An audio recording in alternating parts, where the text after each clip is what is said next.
ভারী বৃষ্টিতে ভয়াবহ বন্যায় বিপর্যস্ত চীনের দক্ষিণ পশ্চিমাঞ্চলীয় গুয়ানশি প্রদেশ।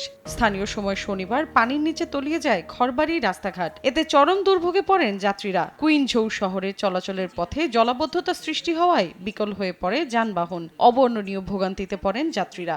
বৈরী আবহাওয়ায় বন্ধ ঘোষণা করা হয় স্কুল। পার্শ্ববর্তী ন্যাপো কাউন্টিতে ভূমিধসের কারণে বন্ধ হয়ে যায় মহাসড়ক। খবর পেয়ে দ্রুত ঘটনাস্থলে পৌঁছে উদ্ধার কার্যক্রম শুরু করে স্থানীয় কর্তৃপক্ষ। আগামী 10 দিন দক্ষিণাঞ্চলের বিভিন্ন প্রদেশে ভারী বৃষ্টিপাতের পূর্বাভাস দিয়েছে আবহাওয়া দফতর। এতে বন্যা পরিস্থিতির আরও অবনতির আশঙ্কা করা হচ্ছে।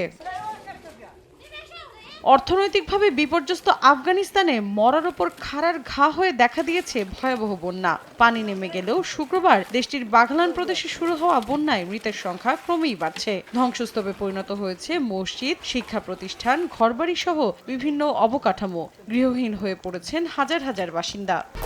1, 2, 3 ঢাকায় জমি জিতে নিন 100% ক্যাশব্যাক সহ 20 কোটি টাকার পুরস্কার।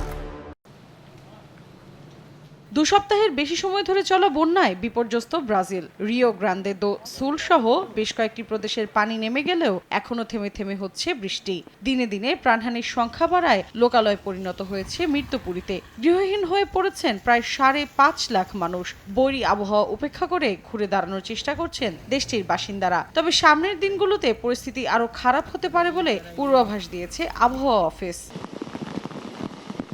এদিকে রোববার অস্ট্রেলিয়াতে দেখা দেয় ভূমিধস। এতে ভেঙে পড়ে সিডনির পূর্বাঞ্চলের একটি রাস্তা। প্রত্যক্ষদর্শীরা জানান, ভারী বৃষ্টির কারণে মাটি নরম হয়ে সরে যাওয়ায় ঘটে এই দুর্ঘটনা।